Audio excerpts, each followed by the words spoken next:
Today's conversation on Religion Wise features Sue Pizor Yoder, who, with a group of like-minded individuals, many of which who are faith leaders, wrote a book called Hear Us Out. It's actually a really interesting research study based on over 200 interviews with people who were ages between 18 and 40, so roughly millennial and Gen Z individuals, about questions of belonging and practice and belief, all getting at the issue of religious identity and those generations' proclivity to stray away from or not be associated with traditional religious communities or denominations, groups, however you want to phrase that.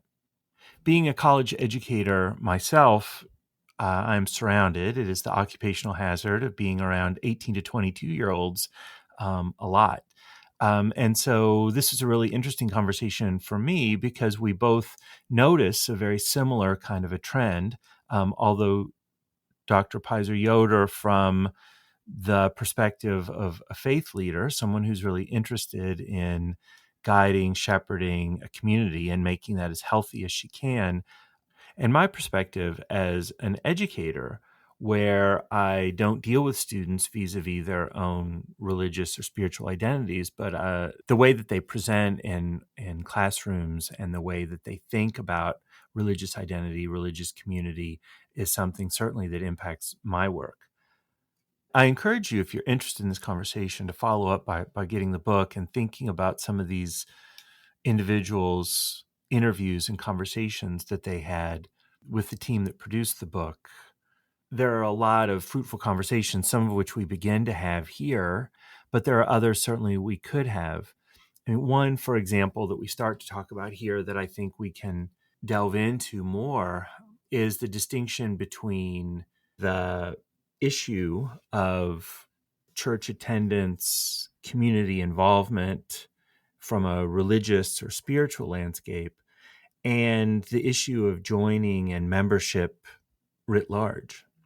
I really try, again, because I deal with young adults so often, I really try to be empathetic and try to discourage myself from, being the grumpy old man on these sorts of questions. But you look at the social media landscape, for example, and the idea that one posts status updates and pictures of where one is and what one's doing, it can really lead to a sense of individual confidence and importance on one side, but maybe even self-absorption a little bit on the other. I joke with my students sometimes that, 25, 30 years ago when I was their age, it would never have occurred to me to post what I was having for dinner to anyone, that anyone would ever be interested in that.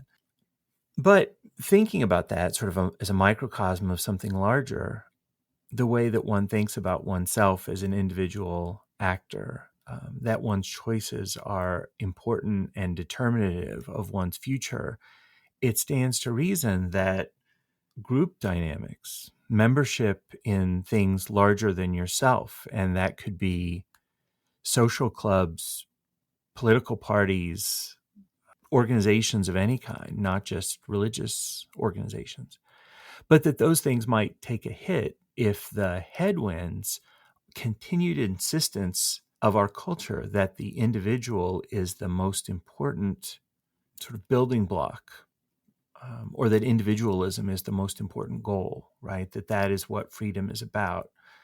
Let us know if you have any comments, questions, or, for example, if you feel like this does or doesn't apply to the communities that you're familiar with, either in the United States or abroad, right? That's another issue that we could get into, is how much of this is a global issue, how much of this is technology that is around the world, is in culturally different places, and how much of this is about 21st century American youth identities, or ones that are similar to it. One more thing before we get started. You'll notice in the title for today's episode and a couple of terms that you'll hear used in the conversation today are quote unquote nones and dones. Just because that sounds differently to our ear, particularly when we're thinking about religion, than it is spelled, I thought maybe just glossing that really quickly might be useful. So nuns, Nones, not Nuns, not somebody who is a part of a religious order, but someone who would respond to the question of religious identity as having none. So that could be a number of different things, right? That could be atheist or agnostic or uncommitted or between communities, as opposed to Dones, Dones, which would refer to people who have historically or traditionally some kind of religious identity. They grew up within a church or a synagogue or temple, what have you, and are no longer committed, no longer see themselves as associated with that group. So we might imagine that an older generation, a boomer generation, for example, would have been religiously affiliated. They have millennial children, for example, and they might have been raised in a religious community but have chosen not to affiliate anymore. So keep that in mind when you hear the nuns and duns, that these are people that do not claim religious affiliation, whether they had one in the past or not, being the only distinction. So without further ado, here's my conversation with Dr. Pizor Yoder. I enjoyed it a lot, and like I say, I think that there's a lot here to think about. Sue Pizor Yoder, thanks for coming on Religion Wise. It is delightful to be here, Chip. Thanks for inviting me. So before we start our conversation about the project outlined in your book, Hear Us Out, which, by the way, we will put the link to in the show notes, on your podcast app, I'd like to start with a little bit of biography. How did you come to this work? I always, when I'm interviewing people, realize that vocational narratives have lots of unexpected twists and turns. What's your story? Sure. I became a pastor 41 years ago. I did not come from a family of pastors. I think I had a very early encounter with God and really went into pastoral ministry because I felt somewhat called to the people that were on the outside looking in. And I spent years on the inside looking out. And I think that really prepared me for the work that I've ultimately been doing. When I started my doctoral work back in the 90s, I was overwhelmed. I mean, this is back in the 90s. 2/3 of people in America, as in USA, were not attending a place of worship. And not having, it didn't mean they didn't have a faith commitment, but they weren't connecting into an organized expression of that. And so I really began exploring. I began trying to understand why. I began looking at people who are on the outside looking in, and kind of left the traditional institutional expression of my faith and really went out and have started two faith communities and lots of research and lots of conversations and trying to engage the people on the outside looking in. So that, more traditional, calling you had in the beginning, if you don't mind me asking, denominational home that you grew up in, and how do you think that affected the work that you did? I've kind of been a cradle Presbyterian, but I would say as well that I've never been strongly Presbyterian, if I'm honest. I'm very eclectic. I'm very ecumenical. Have great respect for people of different faiths than my own. I am in a journey. I welcome people who are at different parts of that journey, heading in different directions in that journey. I think that makes my journey more rich as I engage people. So it is Presbyterianism is my home. They've offered me things like the freedom of my conscience to, speak my truth, even if, I don't agree with other people. I think they've nurtured me in some beautiful ways, but I am not a strong anything in that regard, right? I am a person of faith who loves God and has spent my life serving God and trying to keep broadening my view of who God is. I think we've made God way too small. I'd like God to be a little bigger. So from reading Hear Us Out, I understood very quickly that, while you're the lead author on this, that this was very much a group collaboration. And that seems really important to you, not only for the work itself, but almost as a faith community in itself through the work that you were doing. Can you talk a little bit about how that collaboration came about? What were some of the characteristics of those you worked with? What were some of the gifts and challenges that presented for you guys? Absolutely. I think it would be honest to say that people have been telling me I should write for years and years. And when I wrote my doctoral thesis, I'm like, this is the hardest thing I've ever done because I'm an extrovert by nature.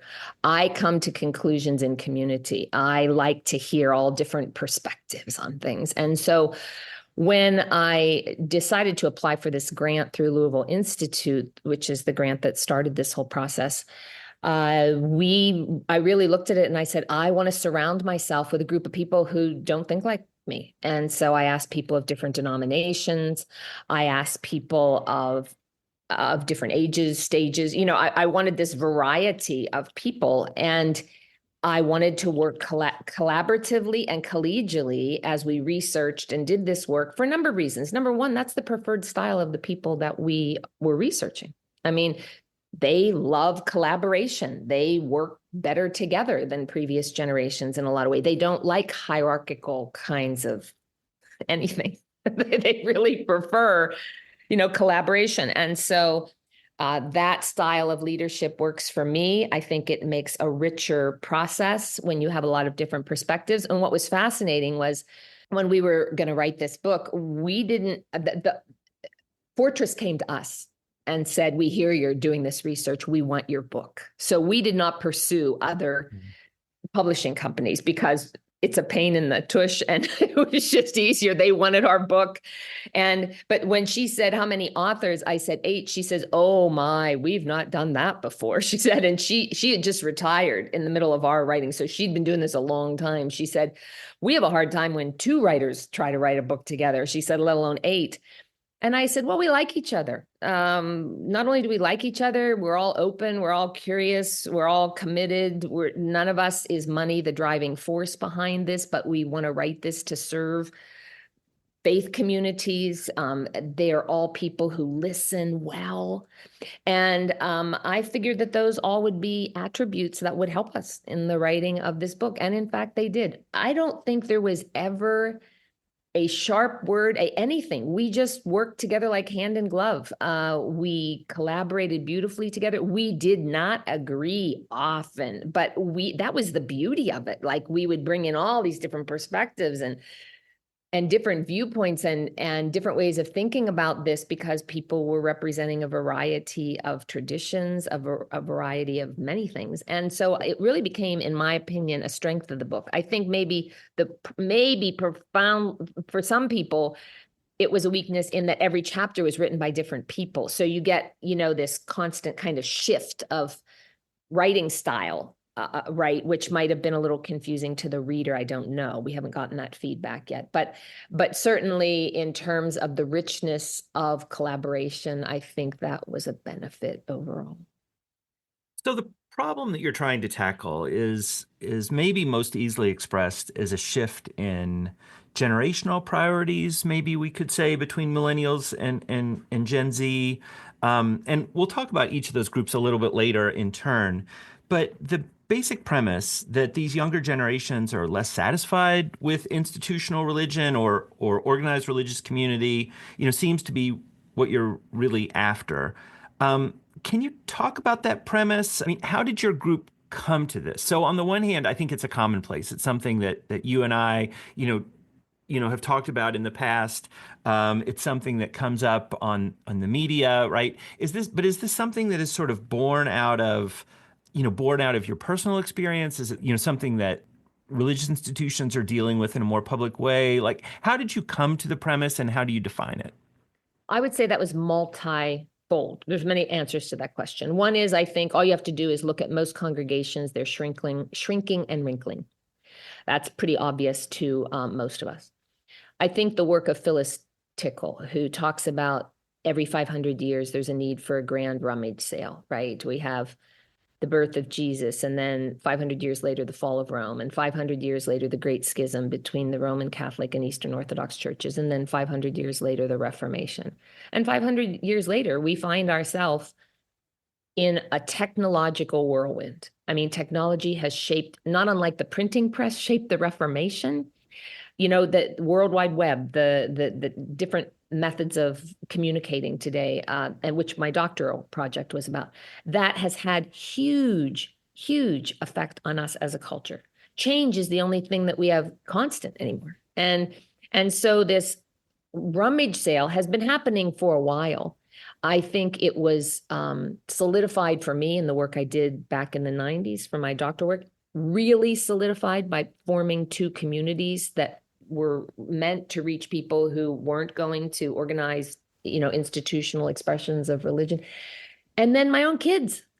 I have 3 kids, 37, 35, 33, all of them brought up in the church, none of them attending church. And the conversations that I've had with them and recognizing how very different emerging generations even approach this. I had a group of, they were 20, late 20s, early 30s, early on in this process around my dining room table. And I said to them, okay, so none of you go to church, none of you go to synagogue, none of you go to mosque. You all grew up in a faith tradition, and yet you don't do that. Where do you get, when you want, when you have questions about faith and higher power and all kinds, where do you go? We go to Google.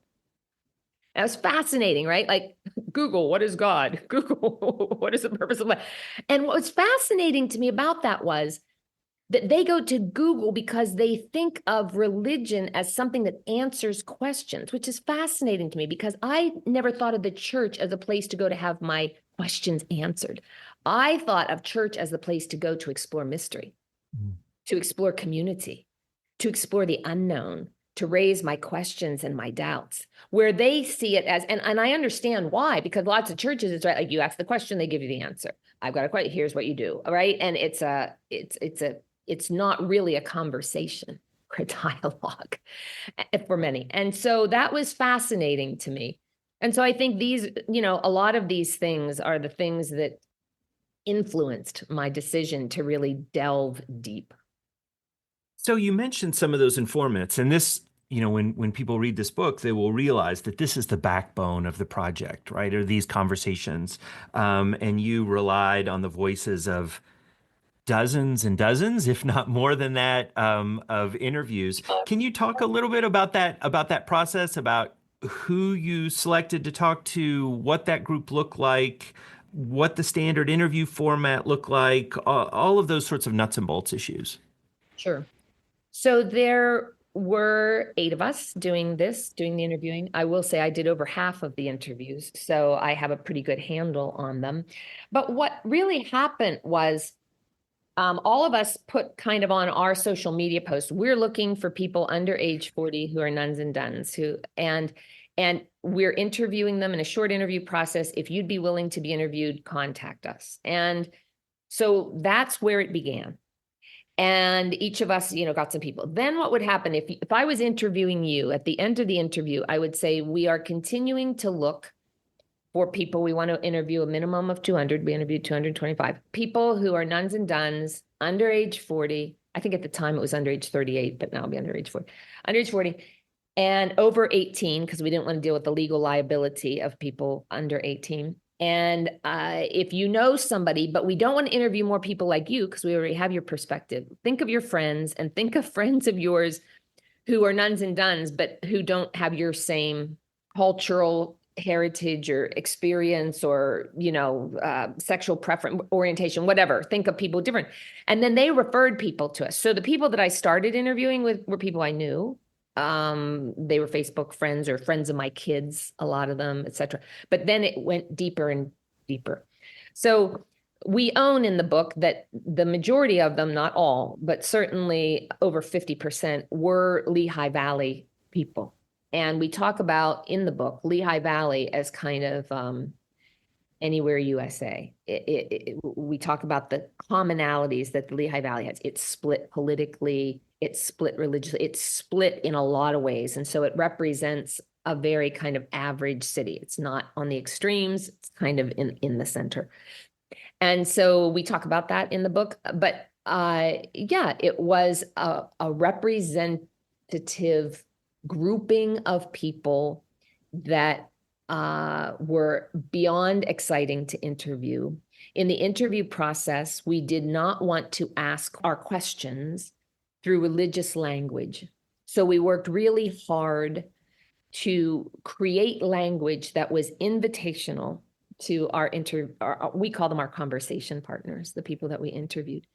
And those questions were getting at the things that oftentimes faith takes people to, but we ask them in non-churchy, so to speak, ways. So they were questions of inspiration, belonging, values, adversity, legacy, beliefs and practices. Our questions were 5 in number.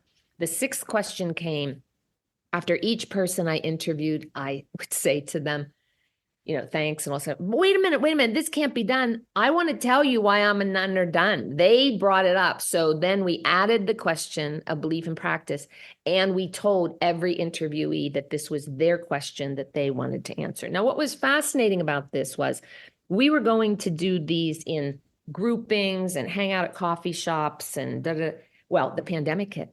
So we did all of this on Zoom. And what was really good about that in retrospect, as I look back, we had everything printed out. And I would, if it was you that I was interviewing, you would come on and I would talk with you and get to know you a little bit. And thank you for coming and everything. I said, at the moment that I push the record button, I'm going to ask you the exact questions in the exact format that I've asked everybody else. I will give you no feedback. I will not get curious until the record button goes off, and then I can ask away my questions, because we didn't want to influence anybody. We wanted their answers that were their answers, not influenced by us. If they didn't understand the question or were confused by the question, we had a secondary question that we asked that just framed it in a different light. But I maybe was asked for the secondary question maybe 5% of the time. So they were asked, we were asking these questions in non-religious language. For instance, tell us about a place where you belong, right? It's pretty neutral, right? It's not, tell us what church you belong to or what you, right? Like, very different. And so these questions were really carefully developed by our team. We were really excited to ask these questions. We were fascinated by the answer. And then we had somebody take all their answers and word by word transcribe them into a special program that could, like, we could literally say, how many times was the word belief used? They could tell us, how many times. It was an amazing program that this dear woman agreed. I mean, can you imagine 225 interviews, transcribing them all word by word? And then all the team reviewed all of that, all 225. And then we started to form conclusions. And anyways, it was a wonderful process, very lengthy process, very intense process. But certainly the backbone of the book was, after doing the research, which we did for 2 years and read over 75 books. After doing that research, we said, what are things that the research agrees on repeatedly? Now we want to test that out against real people, not just study real people. We want to hear what real people have to say. And that was the reason for the one-on-one interviews. So while we're talking about your interview subjects, I've got a couple questions about them. One is about religious diversity. So it sounds like your group, in one way, shape, or form, is sort of rooted in the Christian tradition, right? Is sort of predominantly rooted in that Christian tradition. And then just by the way that networks work, that's where you would have started, I would assume. And then, of course, you hope to, and it sounds like you were able to branch out.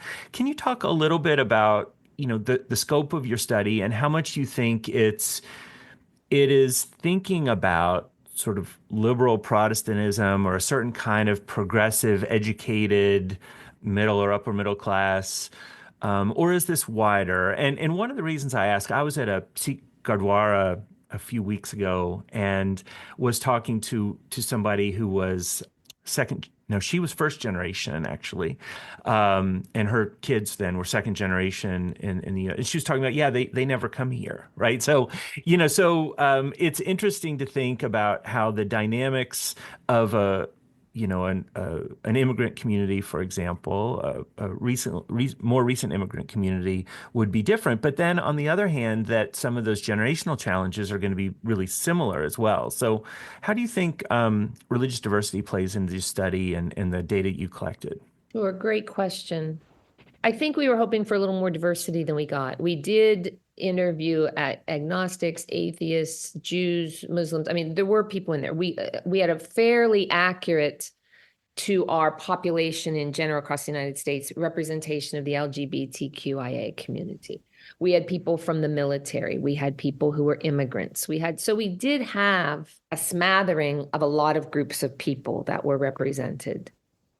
I don't think if you took it down to the bare bones of like the United States of America is this much Christian, this much, I don't think we would, no, we did not mix that, because one of the things we're looking at doing going forward is engaging some religious communities, because we've been doing that in the research, et cetera, and we're finding that they are addressing many of the same issues that we are addressing. This is not unique to the Christian community by far.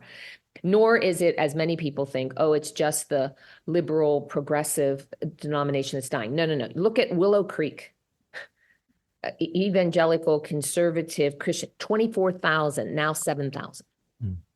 I mean, and they were kind of the start of a lot of the boomer congregations and everything else, right? So we're seeing this kind of across the board. The two things that we learned that aren't decreasing are immigrant congregations, people who are immigrating into the country. And again, that's in the book, mirror the United States. I mean, what used to happen? Head of steel would come and say, Pastor, I can take 30 families. I have jobs for them.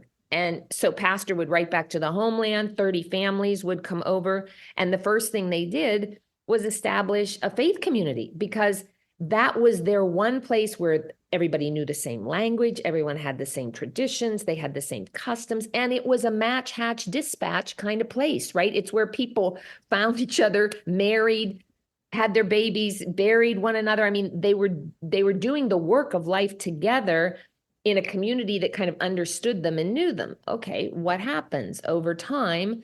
Now this community is seated beside this community, and this person falls in love with this person, and now we have this intermixing. And what we see as we did the research was that kind of tribal way of being when you first come over as an immigrant over generations gets less and less strong, because there's more intermixing, intermarrying, understanding, the whole 9 yards.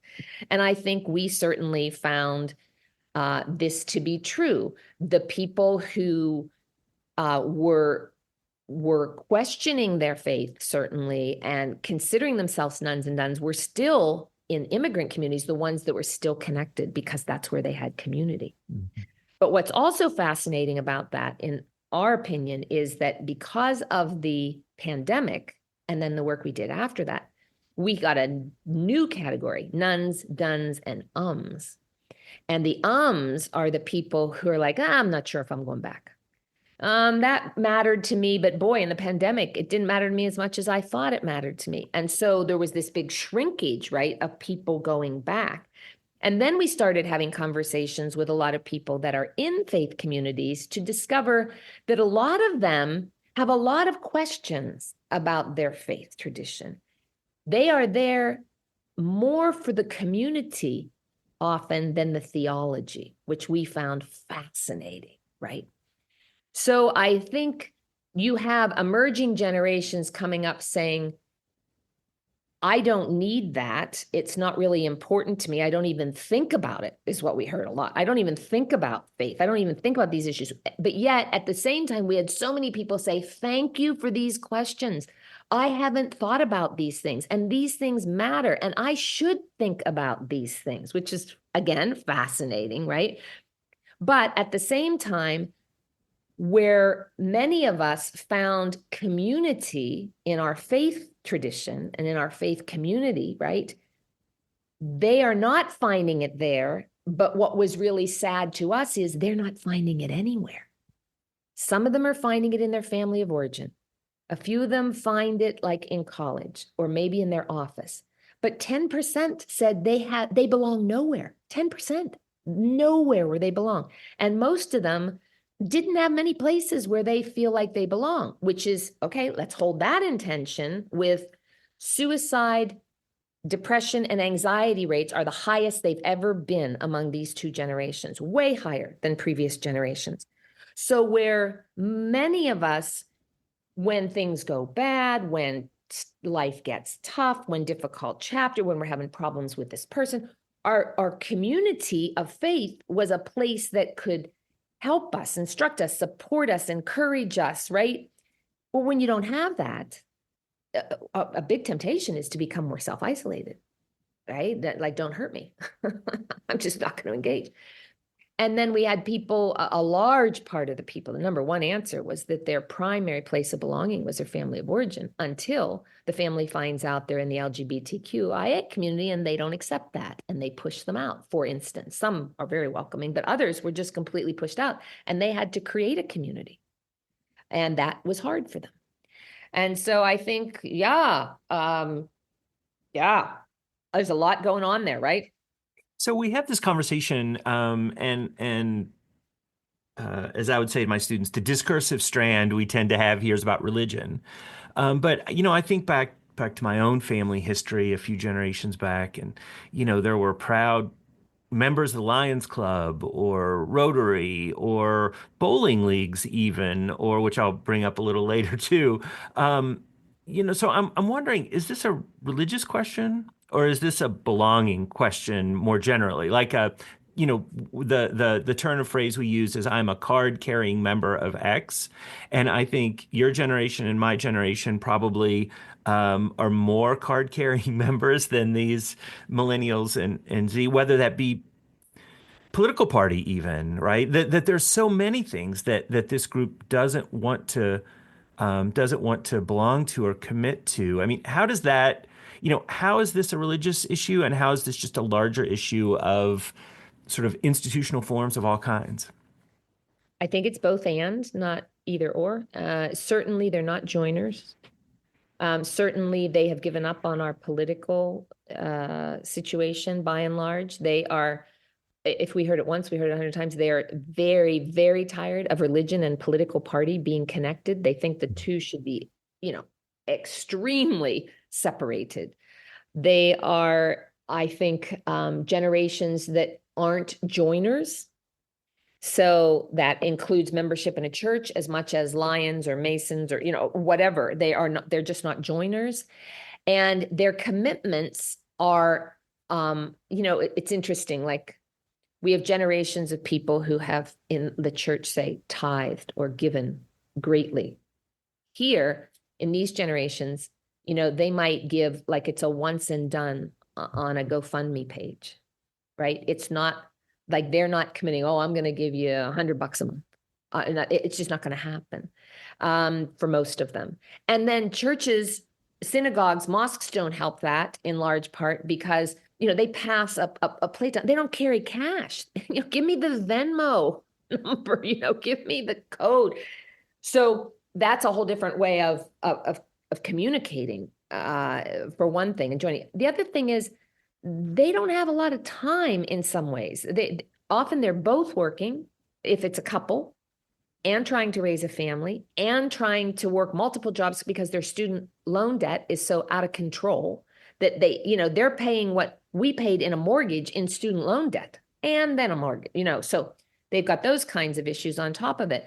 And I think in reality, they perceive life differently. We talk about this a bit in the book, but I think there was a generation forever, generations. It was kind of like the first thing you do is provide for your family or yourself. Like that's the first thing you do. Provision, provision, provision. Not for them. That's last on the list. They are much more into their passion. So I want to travel. So I get a job for 6 months. I save up, I live at home, and then I go backpack Europe for 3 months. And when the money runs out, I come back and get another job. They also don't have any kind of loyalty to an institution if it is a for-profit institution that is making money on their backs. So unlike my grandfather, who worked for US Steel all his life and believed that he would support the company would support him. They have witnessed and seen the company is only using me to get money for their stockholders, and I am using the company to get income to live. And so if you're paying me 60 grand and I just started for you and my friend tells me that if I come over here, they're going to pay me 65 grand, I have no problem quitting you and coming over to here because you're using me for your profit. I'm using you for income. And that is not the case with them, with like not-for-profits where they're deeply engaged in the philosophy or the vision or whatever. They'll work harder and for less statistically and more hours. But in terms of a job that when they're working for corporate America, they're going to do the bare minimum generally that they have to get the job done, to get the income so that they can live out their passion. Does that make sense? That's a big shift. Yeah, sure. So let's break apart a little bit the two generations that you're primarily dealing with, the millennials and the Gen Zs. And I want to do this by actually going back to sort of another commonplace. I mentioned bowling earlier, but in 2000, there was a publication of Bowling Alone that was talking about the demise of bowling leagues and people, that it is not unusual now to go to a bowling alley and see somebody, bowling alone, right? And I heard a cultural commentator recently talk about, well, the problem with the Gen Zs is that they're not bowling at all. And I think if you'd alluded this earlier, but I'd like to think about it a little bit more. If we use that as a metaphor and analogy to religious and spiritual practice, right? We could talk about the difference between being a part of institutionalized religion, saying that you're doing kind of an a la carte religious and spiritual search for yourself, and then compare that to, some in this generation who maybe aren't asking those questions at all, right? Or who aren't as concerned or maybe are more concerned with other things. I mean, like you said, travel can be a deeply meaningful experience, but it's not exactly the same thing as what might one get from asking the big questions of faith and spirituality. So, do you see those kinds of differences in these generations you dealt with, or is that too simple? I think one of the things we talk about in the book, which it's fascinating because I've been speaking in the book now for a while, and whenever millennials or iGen show up, they really resonate with this. So it was coined over at Princeton, moralistic therapeutic deism, which is kind of their kind of way of organizing the universe, let's say. And it's in the book, but if I break it down, there's like this sense that there's a God who exists, who created and orders the world, watches over human life. God wants people to be good, nice, and fair to each other, as taught in the Bible and by most religions. This is them speaking. The central goal of life is to be happy and to feel good about oneself. God doesn't need to be much of life except when God's needed to resolve a problem. And good people go to heaven when they die. That was moralistic therapeutic deism, kind of millennials. Now, over time, that and again, everything is shifting so much faster because the pace of change is so much faster. In moralistic therapeutic deism 2.0, right, they discovered over a very short period of time that shifted to 7 other core tenets. Karma is real. Everybody goes to heaven. It's all good. Religion is easy. Just do good. Morals are self-evident. Okay, so when you think about that, they shared their faith vision, which was generally institutionalized, forms of religion that had certain dogma and certain practices, certain memberships, etc. And it shifted hugely to a very eclectic way of what I believe. So I have a Hindu roommate, so I learn about their practice. And I go to yoga with my friend and I learn about yoga and that practice. And then I have my tradition of my upbringing. And then I have a religion course and I learn about, and what they do is they take a little bit from this and a little bit from this and a little bit this, and they basically kind of create their own faith structure. Right? I think Rob Bell is the one that said we all we all have a belief system. Even if you don't believe in anything, that's what you believe. Like we all believe in something, right? And so their belief system, even if it's not really expressed, is they're kind of open, right? Oh, my friend invited me to blank. I'll go with them. Oh, that was cool. They're just very open and very eclectic in taking these little pieces of all these different things and putting it together. And I think in many ways it's very humanist. There's this commonality of being human and we sort of know what's right and good. I don't know if that's all true, by the way, but they believe it. And we can discover in our community of friends kind of what it is that we believe, and we can kind of support each other in that. It was fascinating. One of the people that I interviewed was a pretty strong atheist. And I was asking him the questions. And then at the end, we continued on with the conversation because I dug a little bit deeper. And what was fascinating was what he said to me. He said, Sue, my parents brought me up in the church. And he said, I was a curious kid, like no joke, like all that we were talking about. He was clearly a curious kid. So I was really just a curious kid. And he said, and I had so many questions and I was always pushing my Sunday school teachers and I was always pushing, but I got a very clear message. Don't ask questions. We're telling you what to believe, believe it. And he said, if I had had somebody as an instructor, as open as you have been in this conversation with me, I would be at a very different place in my life. And I think that's a very interesting statement because I think there were generations, when I did my doctoral work in generational study, the builders who built this nation, very loyal to institutions, trusted the institution to have their back, whether it was government, agency, they trusted the institution. And then, of course, they started getting burned by the institution, and boomers watched that, right? And then we began not to trust the institution.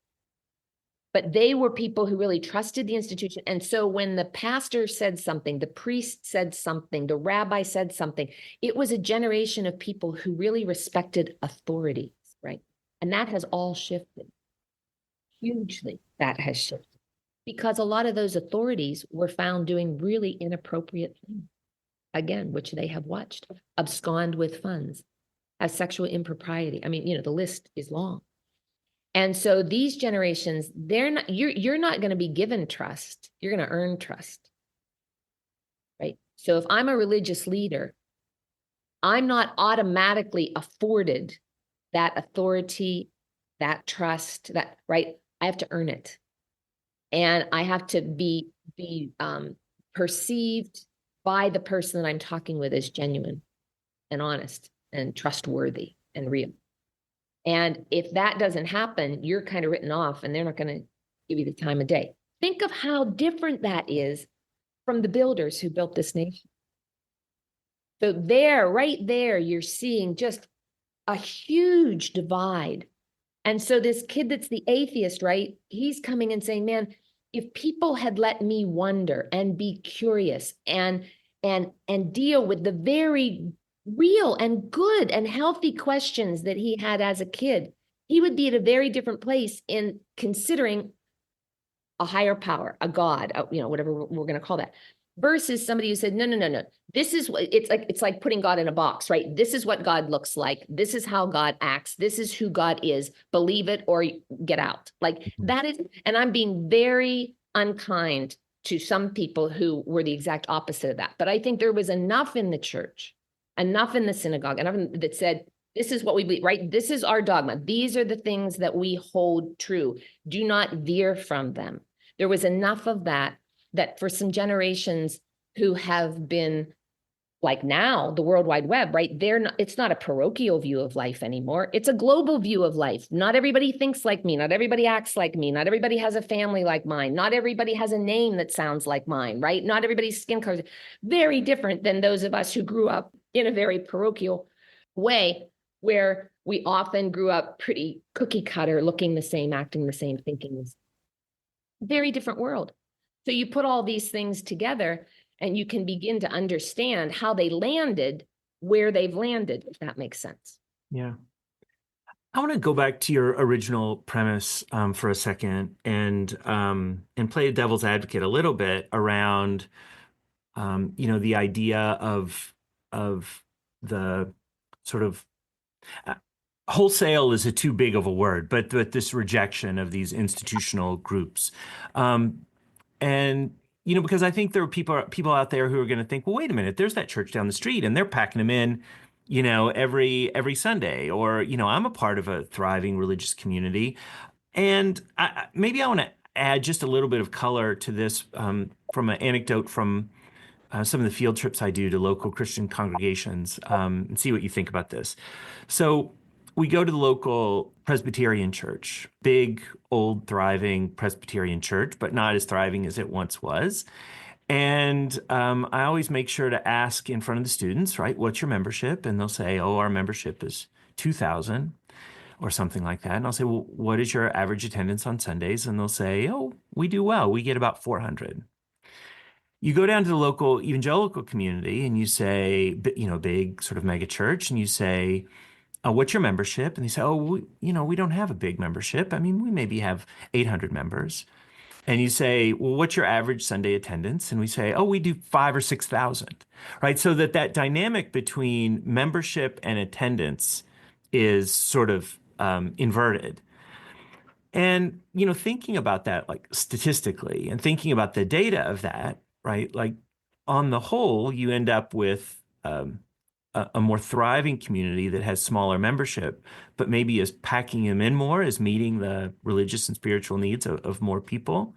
And I wonder how that kind of thing, how that kind of would show up in what you're hearing, that people might be, getting something, even though it's not maybe not as regular or not as committed.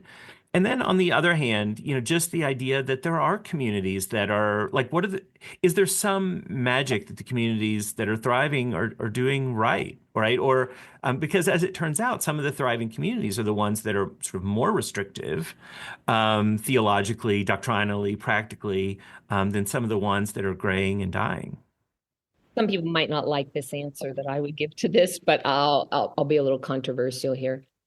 Brian McLaren did some work and demonstrated that 40% of any given population will follow an authoritarian leader. 40%. And evangelical conservative congregations tend to have very authoritarian leaders.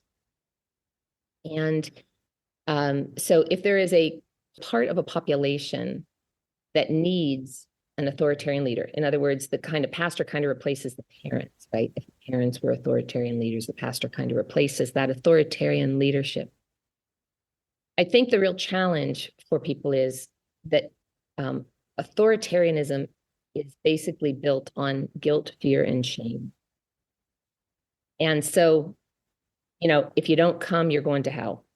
You don't show up to worship, right? If you don't participate, there's a lot of shaming statements that are made and everything else. If you are brought up in that and haven't dealt with that, it seems very normal to you. It seems very average to you. It seems very acceptable to you.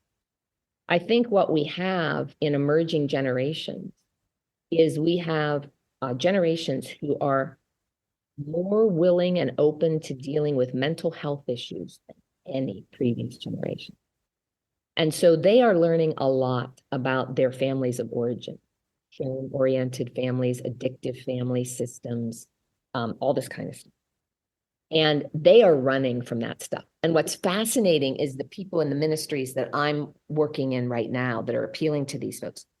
They actually will name it as, I was in an evangelical congregation and I'm in recovery. They actually name it as a recovery process because they feel as though it's in that whole family of addictive patterns of shame and blame and guilt and fear and they want free of it.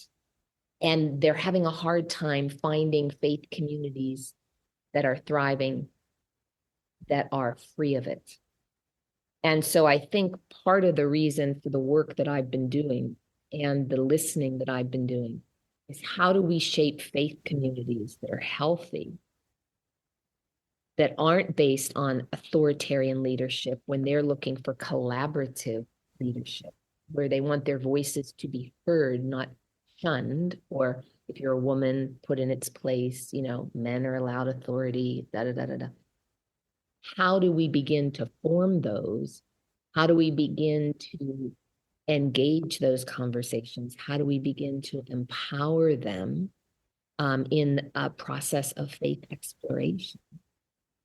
And so, from my perspective, yeah, they are, uh, some of them are doing well. Some of them certainly not. As I gave you the example of Willow Creek, some of them certainly are not. And they are too very much struggling with younger adults.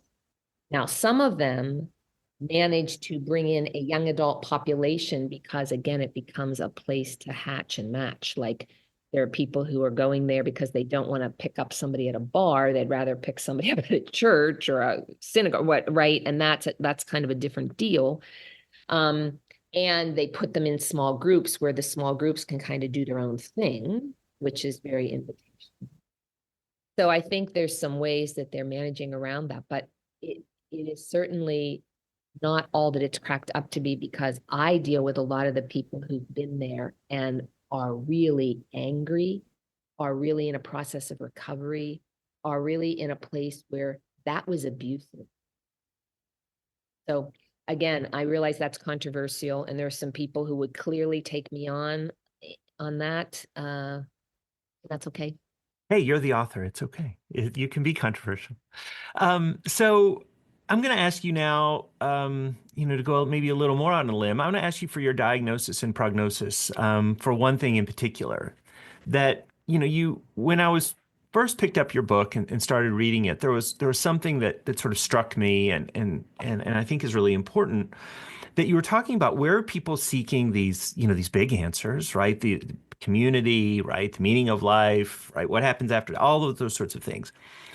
And then you modified it by saying it in community. How are these things being done in group, right? And you and a lot of your collaborators on this project are, in one way, shape, or form, leaders in groups where this kind of work happens in community. And, from my perspective, somebody who hangs around 18 to 22-year-olds all the time, right? This seems like a real uphill battle, right? This seems like very, very difficult to get people involved or interested in those institutional structures, however they're formed.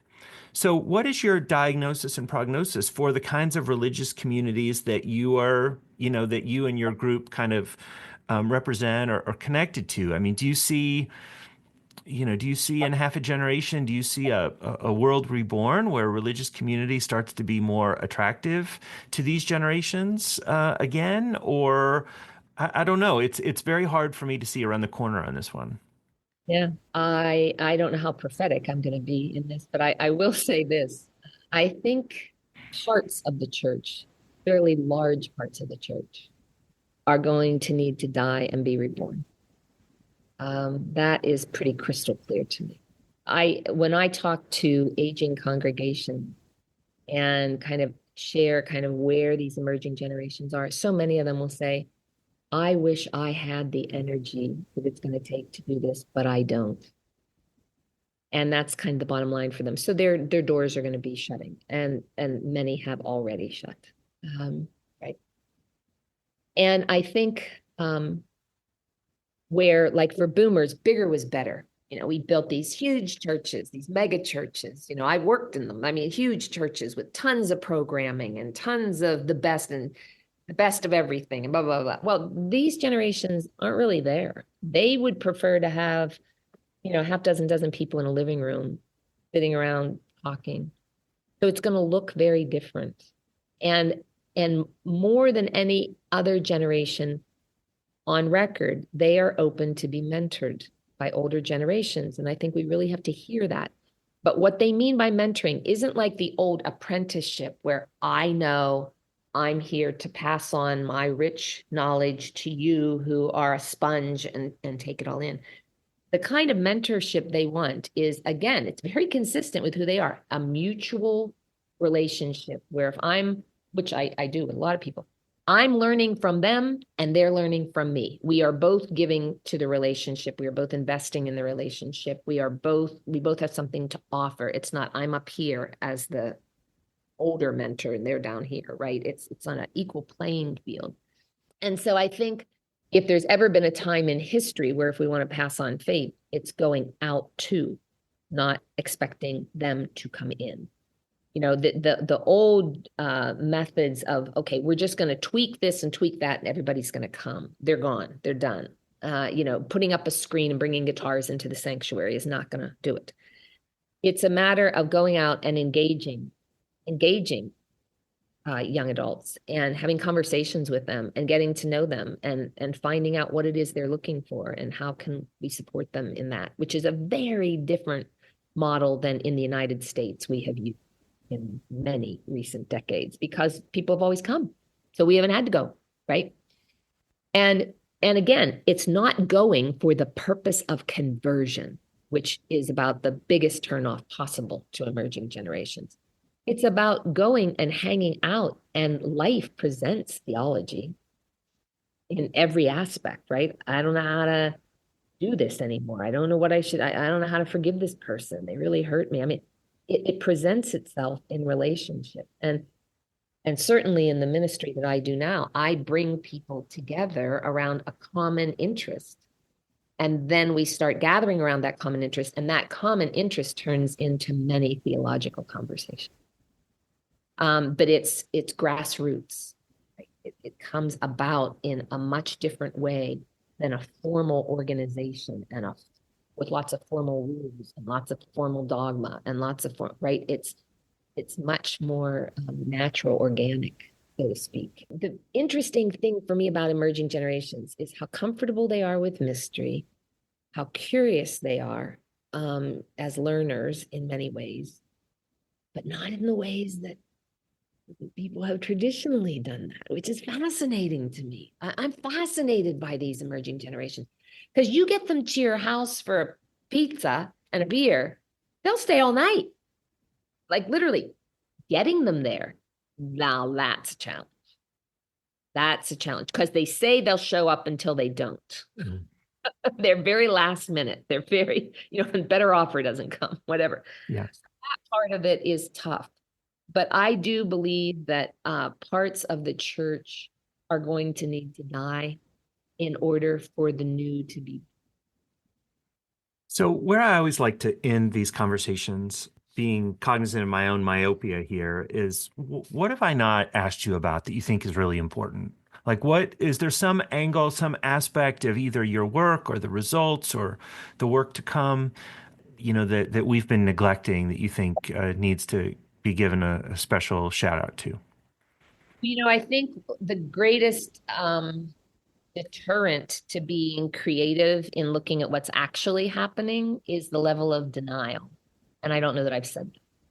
I think denial is, as they say in recovery groups, it's not a river in Egypt, right? There's heavy levels of denial. The church is, oh, it's going to get better. We're just going to do this, and they're going to come out. It's not going to.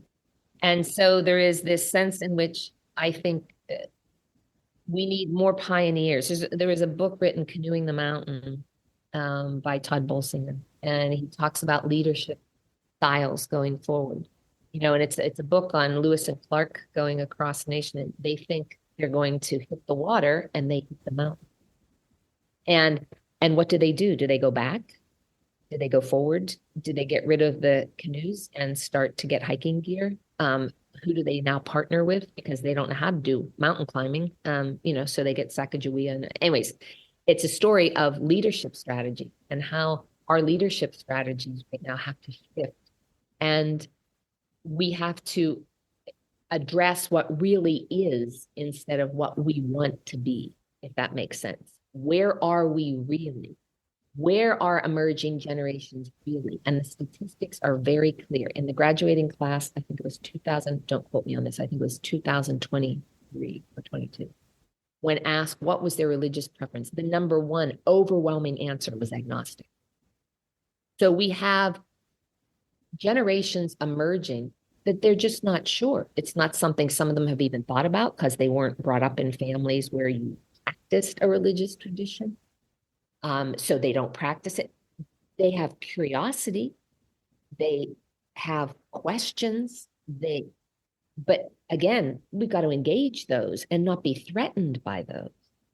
So if you're looking at the future, you have to come to it with some curiosity and excitement and possibility and really listen well, because they're saying some things that are really important and they need to be heard and expanded upon. And when they feel heard and those things are expanded upon, then they're more open to the conversations that to those of us who have had a rich experience of something greater than us, something bigger than us. They have this openness to have that conversation with us, as long as we don't start shaming them or guilting them or, all these kinds of things. So I think learning how to have those conversations, learning to not be afraid of their belief systems that are still being formed and maybe not even thought about. That doesn't have to threaten us. That can be like a wonderful opportunity for engagement and community building, right? So that's what I would say. Well, I think that seems like a good place to leave off then for today. Sue Pizor Yoder, thank you so much for the conversation today. I really enjoyed it. You are most welcome.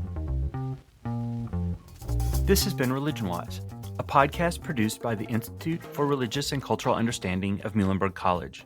Religion Wise is produced and directed by Christine Flicker. For more information about additional programming, or to make an inquiry about a speaking engagement, please visit our website at religionandculture.com. There, you'll find our contact information, links to other programming, and have the opportunity to support the work of the Institute. Please subscribe to Religion Wise wherever you get your podcasts. We look forward to seeing you next time.